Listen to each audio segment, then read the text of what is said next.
नए मंत्रियों को शपथ दिलाएंगे। मैं समझता हूँ बहुत गहन चिंतन के बाद और बहुत चर्चा विमर्श करने के बाद पार्टी ने और नेतृत्व ने जो कदम उठाया है उससे एक अच्छा संकेत पूरे प्रदेश में जा रहा है। जिस बात को लेकर कई बार हम लोगों ने इस मुद्दे को भी उठाया था और मुझे खुशी है कि कांग्रेस पार्टी ने, सोनिया गांधी जी ने, आलाकमान ने और प्रदेश की सरकार ने इसका संज्ञान लेकर जो कुछ कमियां थीं उसको पूरा किया है और जिस दिशा में हम चल रहे थे उसको और गति देने का काम किया है। इस नई कैबिनेट में 4 दलित मंत्रियों को जगह दी गई है, जो मैं समझता हूँ अपने आप में बहुत बड़ा संकेत है कि अखिल भारतीय कांग्रेस कमेटी, प्रदेश की सरकार और हमारी पार्टी चाहते हैं कि जो दलित हैं, उपेक्षित हैं, पिछड़े हैं, गरीब हैं, उन लोगों का रिप्रेजेंटेशन हर जगह होना चाहिए। और क्योंकि हमारी सरकार के अंदर काफ़ी समय से कोई दलित का रिप्रेजेंटेशन नहीं था, अब उसकी न सिर्फ भरपाई की है लेकिन अच्छी बड़ी संख्या में दलित समाज के लोगों को कैबिनेट रैंक देकर, दर्जा देकर मंत्रिपरिषद में शामिल किया गया है। इसी प्रकार हमारे जो आदिवासी भाई बहन हैं उनका भी रिप्रेजेंटेशन बढ़ाया गया है। मैं समझता हूँ ये एक बहुत ज़रूरी और आवश्यक कदम था जिसको कांग्रेस पार्टी ने और सरकार ने आगे ले जाने का काम किया है। जो तबका हमेशा से कांग्रेस पार्टी के साथ खड़ा रहा उसको एक प्रोपोर्शनेट रिप्रेजेंटेशन, एक पार्टिसिपेशन देने का काम किया है। और मैं धन्यवाद देना चाहता हूँ श्रीमती सोनिया गांधी जी का, अजय माकन जी का, अशोक गहलोत जी का, डोटासरा जी का, कि सब लोगों ने सब नेताओं से चर्चा करी है और इतना बड़ा जो फेरबदल हुआ है ये बहुत व्यापक दृष्टिकोण रखकर किया गया है। सब नेताओं से, कार्यकर्ताओं से फीडबैक लिया। अजय माकन जी खुद यहाँ पर आए थे, एक विधायक से खुद बात करी थी, नेताओं से बात करी, प्रदेश कांग्रेस के जो पदाधिकारी उनसे बात करी, अखिल भारतीय कांग्रेस कमेटी के जो सीनियर मेंबर्स हैं उनसे बात करी और राजस्थान की राजनीति में जो जो इंटरेस्ट रखते हैं उन सब लोगों से, वर्गों से, तबकों से बात करने के बाद एक बहुत व्यापक, बहुत सटीक और बहुत सोच समझकर ये निर्णय एआईसीसी ने उठाया है, जिसका आज 4 बजे शपथ ग्रहण समारोह के बाद ये प्रक्रिया संपन्न हो जाएगी। और मैं देखता हूँ कि अनेकों बार इस बात को कहा जाता है। आज मैं सुबह अखबार पढ़ रहा था कि इस गुट का 2, इस गुट का 5, उस गुट का 15। 2018 के जब चुनाव हुए थे तो कांग्रेस पार्टी ने, उस समय मैं अध्यक्ष था और हम सब ने मिलकर टिकट वितरण किया, हम सब ने मिलकर चुनाव लड़ा, एक दूसरे की मदद करी और हम 20-21 की संख्या से हाफ मार्क पर पहुंचे और 100 का आंकड़ा हम लोगों ने हासिल किया, सरकार हमारी बनी। तो मैं समझता हूँ कि ये बार बार इस बात को उठाना, मीडिया में न जाने कौन इस बात को समझाता है, कौन इसको रेखांकित करता है। पूरी कांग्रेस पार्टी सोनिया गांधी जी, राहुल गांधी जी और प्रियंका गांधी जी के नेतृत्व में काम कर रही है। हमारा संकल्प है कि जिस प्रकार हम लोगों ने पूरे देश में उपचुनाव जीते हैं, भाजपा को हराया है, क्योंकि राजस्थान में मुख्य मुकाबला हमारा भाजपा से रहता है। अभी उपचुनाव में भी बहुत बुरी तरह राजस्थान में बीजेपी हारी है, 3rd और 4th जगह पर वो आए हैं, हिमाचल में आ रहे हैं, कर्नाटक में आ रहे हैं। तो हमारा ध्येय यही है कि जिस प्रकार किसानों का समर्थन कांग्रेस पार्टी ने किया, प्रधानमंत्री जी को मजबूर होके वो तीनों कानून वापस लेने पड़े, इसी प्रकार का प्रहार जो गरीबों के जेब पर कर रही है बीजेपी की सरकार, महंगाई को लेकर, पेट्रोल डीजल को लेकर, व्यवसायों को लेकर, सब लोग पीड़ित हैं। आज हम सबको मिलकर ऑल इंडिया लेवल पर और राजस्थान लेवल पर कांग्रेस के कार्यकर्ताओं को एकजुट होकर काम करना पड़ेगा और जो हम लोगों का आने वाले समय में जो वर्किंग है वो इसी प्रकार की होनी चाहिए कि हम सब मिलकर भाजपा के जो कुकर्म हैं वो जनता के सामने लेकर जाएं। और ये वोट और गिनती और आंकड़े आप लोगों को मजा आता लिखने में, इसलिए आप लिखते हो, लेकिन हमारी पार्टी में इस प्रकार का कोई गुट या कोई सब गुट या कोई 3, 6, 8, 10 के आंकड़े बार बार आप लोग निकालते रहते हैं। पूरी पार्टी ने, पूरे नेतृत्व ने मिलकर ये निर्णय लिए हैं और मुझे खुशी है कि एक नया स्वरूप सरकार की जो मंत्रिपरिषद है उसको मिला है। आने वाले समय में और भी, जैसे मैंने कहा, कांग्रेस के जो प्रमुख हमारे कार्यकर्ता हैं, जमीनी वर्कर्स हैं, उनको प्रोमिनेंस मिले, उनकी भागीदारी बढ़े। अभी निगम हैं, बोर्ड हैं, कॉर्पोरेशंस हैं, पार्लियामेंट सेक्रेटरीज बनेंगे, एडवाइजर्स टू सीएम अपॉइंट किए जाएंगे। तो सब लोगों को साथ लेकर हर वर्ग को, अब महिलाओं का परसेंटेज बढ़ा है सरकार के अंदर, वो भी एक बहुत प्रशंसनीय बात है। जैसे प्रियंका जी ने कहा कि उत्तर प्रदेश में हम 40% टिकट महिलाओं को देने जा रहे हैं। किसी पॉलिटिकल पार्टी के लिए इतना बड़ा ऐलान करना अपने आप में एक ऐतिहासिक है उसी का रिफ्लेक्शन हम राजस्थान में देखा है कि यहाँ महिलाओं को हम लोगों ने आगे बढ़ाने का काम किया है, नौजवानों को मौका दिया है, अनुभवी लोगों को मौका दिया है और क्षेत्रीय सामाजिक संतुलन मिलाकर पूरे प्रदेश में समझता हूँ एक नए स्वरूप से सरकार का जो ढांचा तैयार किया गया है उससे आने वाले समय में कांग्रेस को फायदा मिलेगा और राजस्थान से प्रेरणा लेकर अनेक राज्यों में भी हम इस प्रकार की जो तब्दीलियां करेंगे उससे मैं समझता हूँ हम लोगों को फायदा मिलेगा। सर ये आपने जो अपने लोगों को कमिटमेंट किया था या जो आपने अपनी बात दिल्ली आला कमान को रखी है, आपको लगता है कि इसके मुताबिक ही सब कुछ हुआ, आप संतुष्ट हैं? देखिए, मैंने हमेशा बात मुद्दों की करी। On principle I have said कि we have to increase our representation of SC, ST, OBC, SPC, minorities, women, young people और इसमें कोई व्यक्ति विशेष की बात नहीं है। इसमें एक कलेक्टिव लीडरशिप झलकनी चाहिए। जिन लोगों ने हमको साथ दिया, जिन लोगों ने हमारे को वोट दिया, जिनके दम पर हम सरकार में आए, उन मतदाताओं को, उन वर्कर्स को हम लोग संबल दें, ताकत दें, भागीदारी दें। इस बात को लेकर शुरू से हम लोग अपनी बात को रखा था और मुझे खुशी है कि जो कमेटी बनाई थी सोनिया गांधी जी ने, जो मुद्दे हम लोगों ने रेज किए थे उनका संज्ञान लेकर उस पर कार्रवाई जो हो रही है उसका पहला परिणाम आपने कल देखा है और आने वाले समय में और भी मैं समझता हूँ सकारात्मक कदम उठाएगी पार्टी, क्योंकि सबका जो ऑब्जेक्टिव है, सबका जो इंटेंशन है वो यही है कि हमारी सरकार 2023 में रिपीट हो। जैसा मैं कई बार कह चुका हूँ कि हमेशा सरकार कांग्रेस की बनती है, फिर बीजेपी की बन जाती है, फिर कांग्रेस की बनती है, फिर बीजेपी बन जाती है।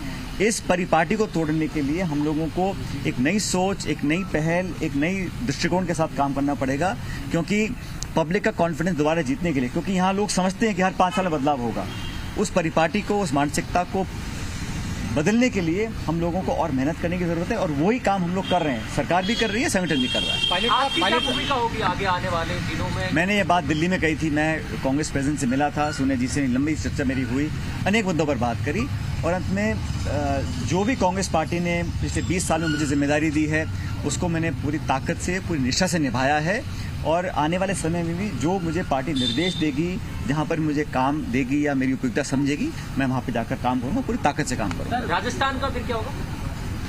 राजस्थान में 2023 में सरकार दोबारा हम बनाएंगे कांग्रेस। पायलट साहब, बीजेपी ने एक सवाल उठाया कि आपकी कैबिनेट में टोटल 3 मंत्री हैं, जबकि यूपी में आप 40% भागीदारी की बात कर रहे हैं या 20% भागीदारी कर रहे हैं। देखो, एक होता है टिकट देना भवानी जी, एक होता है कैबिनेट में जब हमारे 30 ही जगह हो सकती हैं, उसमें इतना बड़ा राज्य है, 33 जिले हैं, अलग अलग कम्युनिटीज के लोग हैं, फिर मैं कह रहा हूँ जहाँ पहले थे उससे 3 गुना हो गया ना। आप दूसरा देखिए, पहले 1 था, 3 कर दिया हम लोगों ने रिप्रेजेंटेशन और ये मैं समझता हूँ कहीं ना कहीं इसमें प्रियंका गांधी जी की भी छाप है, क्योंकि वो हमेशा महिलाओं के लिए उनका नेतृत्व आगे बढ़ाने का एक नारा देकर आई है लखनऊ में, तो उसका रिफ्लेक्शन यहाँ पर देखा और महिलाओं को हमेशा मैं समझता हूँ हम लोगों को आगे बढ़ाना चाहिए, चाहे टिकट वितरण हो, चाहे कैबिनेट हो या बाकी अभी अपॉइंटमेंट्स और भी होने हैं, पॉलिटिकल अपॉइंटमेंट्स, उस पर भी महिलाओं को आगे और मौका मिलना चाहिए।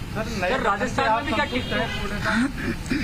बात मेरी अकेली की नहीं है, मैं कह रहा हूँ ना, हम लोगों ने सिद्धांत को देख के एक प्रिंसिपल पे एक इशू उठाया था, उसका निराकरण, उसमें आगे हम लोग बढ़ रहे हैं, एक संतोष की बात है। और जैसे मैंने कहा, पूरे जो 30 मंत्री बन सकते हैं, 30 मंत्री बनाए हैं, लेकिन कोशिश यही की गई है कि इसमें किसी को छोड़ा ना जाए। हर तबका, हर समाज और हर क्षेत्रीय भौगोलिक दृष्टिकोण को देखते हुए ये इसका निर्माण किया गया है। जैसे मैंने कहा, इसमें SC, ST, महिला, इनका जो रिप्रेजेंटेशन पहले था वो कई गुना बढ़ा है। ये अपने आप में मैं समझता हूँ बहुत महत्वपूर्ण है और इसका हम सबको स्वागत करना चाहिए। तो आगे रह के हमेशा ही राजस्थान पे सवाल उठते रहे, क्या आपको लगता है कि एक full time home minister Rajasthan में अब होना चाहिए?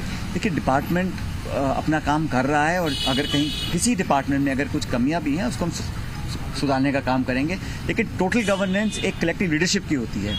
एक डिपार्टमेंट, एक विभाग, एक पोर्टफोलियो की नहीं है, पूरा कैबिनेट, पूरी सरकार का एक कलेक्टिव लीडरशिप होती है और पब्लिक सरकार को आंकती है, विभाग को नहीं आंकती है।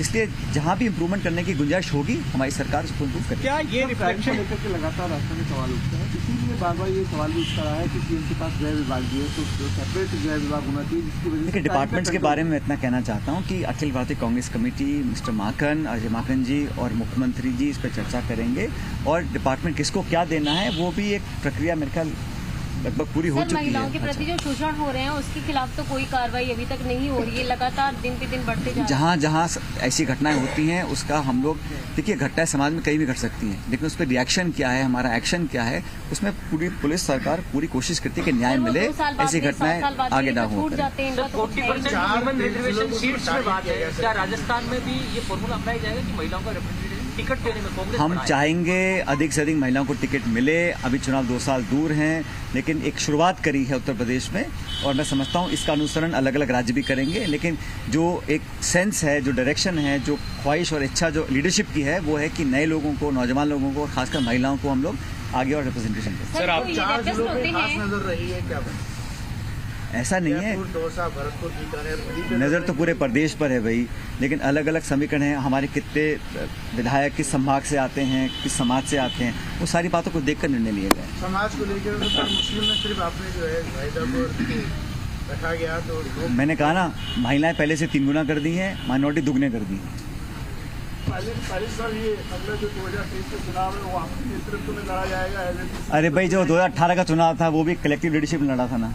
तो कांग्रेस में परिपाटी है कि हमेशा चुनाव कलेक्टिव लीडरशिप में लड़ा जाता है, और सोनिया जी के, राहुल जी के नेतृत्व में लड़ा जाता है हर राज्य के अंदर। और राजस्थान में भी पहले भी चुनाव हमने कलेक्टिव लड़े थे, आगे वाले भी कलेक्टिव लड़े। लेकिन जो कांग्रेस प्रदेश में आपका क्रेज रहा, जिस क्रेज के प्रति लोगों की आस्था रही और जितनी पूरी राजस्थान देखें या तो भाई, जितना काम मैंने 2013 में किया था उससे ज्यादा काम मैं 18 में किया, 23 में ज्यादा और काम करूंगा, 28 में ज्यादा और काम करूंगा। तो हम लोग तो और काम करेंगे प्रदेश में। पायलट साहब, जो ये बदलाव हम देख रहे हैं, क्या ये पॉलिटिकल अपॉइंटमेंट में, संगठन में भी आगे बदलाव में यही देखा जाएगा इसी तरीके से? देखिए, मैंने कहा ना आपको कि मुद्दा ये है कि जो कांग्रेस की बड़ी पार्टी है, हर गांव देहात ढाणी में हमारा वर्कर है, वो छोटे बड़े सब वर्कर्स को, नेताओं को लगना चाहिए कि हमारी सरकार में हमारी पूंछ है, और ये एक सही कदम है, सही दिशा में है। और मुझे खुशी है कि कांग्रेस पार्टी ने, सोनिया गांधी जी ने, प्रियंका जी ने, राहुल जी ने इंटरेस्ट लेकर, राजस्थान एक महत्वपूर्ण स्टेट है, इसमें पूरा अपना ध्यान फोकस किया, सब लोगों को साथ जोड़ा, सबकी राय ली। किसी एक अकेले की राय की बात नहीं है, तमाम नेतृत्व जो राजस्थान का है, सब लोगों से पूछा, नए पुरानों से, सबकी राय ली। अजय माकन जी ने एक एमएलए से बात करी है, एक जिलाध्यक्ष से बात करी है, और फिर जब उसका स्वरूप तैयार हुआ, उसमें जो हमारा प्रायोरिटी है उसको हमने आगे रखा, और उसका परिणाम जो आपने कल शाम को देखा, इसलिए मुझे लगता है अच्छा निर्णय लिया। आपने कहा कि जो सोनिया गांधी जी द्वारा कमेटी बनाई गई थी, उसका पहला जो स्टेप है वो अचीव कर लिया गया है, कल जो हमने देखा उसके तहत। मैंने कहा आपको, सवाल ये है कि और कौन से स्टेप्स अभी रह रहे हैं जो पूरे होने बाकी हैं? आप जानते हैं अभी अपॉइंटमेंट्स होंगे ना, बोर्ड्स के, कॉर्पोरेशंस के, पार्लियामेंट्री सेक्रेटरीज के, सीएम को एडवाइजर भी लगाए जाएंगे उनके यहाँ, और भी संगठन में चेंजेस होंगे। तो चेंज तो एक निरंतर प्रक्रिया है, लेकिन मैंने कहा ना, जो दिशा पकड़ी है पार्टी ने वो स्वागत योग्य है, क्योंकि अब सिर्फ 22 महीने बाद चुनाव है। हम लोगों को मुस्तैद रहना है, हम लोगों को, नए लोगों को जोड़ना है, हमारी मेंबरशिप चालू है पार्टी की, उसको और व्यापक बनाना है, लोगों को गैल्वनाइज करना है। और जो भाजपा ने नीतियां अपनाई हैं उसको लोगों ने रिजेक्ट किया है। प्रधानमंत्री खुद आके माफी मांग के बिल ड्रॉ कर रहे हैं, मतलब दबाव है, पॉलिटिकल प्रेशर है। तो किसानों की, नौजवानों की बात तो हमको और आगे बढ़ाना है। महंगाई कमर तोड़ रही है, उसके खिलाफ जनजागरण अभियान हम लोग चला रहे हैं। तो पार्टी को सक्रिय करने के लिए लोगों को जोड़ना पड़ेगा, और मैं मानता हूं राजस्थान के अंदर कांग्रेस के कार्यकर्ताओं में इतनी ताकत है कि 2023 में चाहे कितनी ताकत भाजपा लगा ले, केंद्र नेतृत्व लगा ले, लेकिन यहाँ पर 23 में हम लोग सरकार दोबारा बनाएंगे। आपने अपने सपोर्टर्स को सब कुछ दिला तो दिया, आपने अपने लिए कुछ इस बार कैबिनेट? मैंने कहा ना भाई, सुनो, पिछली बार 200 टिकट कांग्रेस पार्टी ने, हम लोगों ने 18 में दिए थे, उस समय कांग्रेस अध्यक्ष था। सब लोगों को हम लोगों ने सामूहिक निर्णय करके टिकट देकर हम लोग चुनाव जीते, जो हमारे एमएलए बने हैं। तो ये जो आप बार बार संख्या बल गिनाते हो ना, ये गुट वो गुट, कोई गुट नहीं है यहाँ, सिर्फ सोनिया गांधी जी, प्रियंका जी, राहुल जी का गुट है, उसके हम सब लोग मेंबर्स हैं और ऑनरेबल मेंबर्स हैं। इसलिए हमारा मत यही है कि यूनाइटेडली होकर आगे बढ़ें, और हम 23 में सरकार बनाएं, ताकि 24 में पार्लियामेंट चुनाव में बहुत बेहतर प्रदर्शन करें, जो हम पिछले 2 बार से नहीं कर पा रहे। सर, आपने कहा कि कांग्रेस मुख्यमंत्री बनेगा। सर, कैबिनेट में कांग्रेस फर्स्ट हुआ, कोई निर्दलीय शामिल नहीं किया, क्या आगे जो नियुक्तियां होनी है उनमें भी निर्दलीय या? भाई सब ऐसा है, जो हमारा सपोर्ट कर रहे हैं, ये धारणा गलत है कि किसी ने किसी को रोका, किसी ने किसी का नाम दिया, नहीं दिया। ये परिस्थिति होती है, संतुलन और बैलेंस होता है। जो हमारे विधायकगण हमारी सरकार को समर्थन कर रहे हैं, उन सब का समर्थन हमको मिल रहा है, उनका हम आभार व्यक्त करते हैं, और उन लोगों को भी इम्पोर्टेंस देकर कहीं ना कहीं हम लोग आगे लेकर जाएंगे। ऐसा नहीं हो सकता कि भाई जो हमको सपोर्ट कर रहे हैं उनको हम इग्नोर करें, उनको भी हम इन्वॉल्व करेंगे, और करना भी चाहिए हर व्यक्ति को। बल्कि ऐसे दल भी हैं हमारे साथ हैं जो इंडिपेंडेंट नहीं है, लेकिन कांग्रेस का समर्थन कर रहे हैं, हमारे सरकार का एक पार्ट है, उनको भी हम लोग आगे लेकर जाएंगे। तो इसमें सबको साथ जोड़ने की मुहिम है। कृपया करके कल के घटनाक्रम को देखिएगा कैसे with in Congress and with in outside Congress उन सब पावर्स को हम जोड़कर इकट्ठा कर ताकतवर बना रहे हैं। ये उस दिशा की तरफ एक कदम है। सर, आपने कहा 2023 में दोबारा सरकार बनना चाहिए, तो आपको क्या लगता है 2003 और 2013 में क्या शॉर्टकमिंग्स थे जिससे नहीं बन पाए और इसको वो लंबा चर्चा का विषय है, उसके बाद में बात करेंगे उस बारे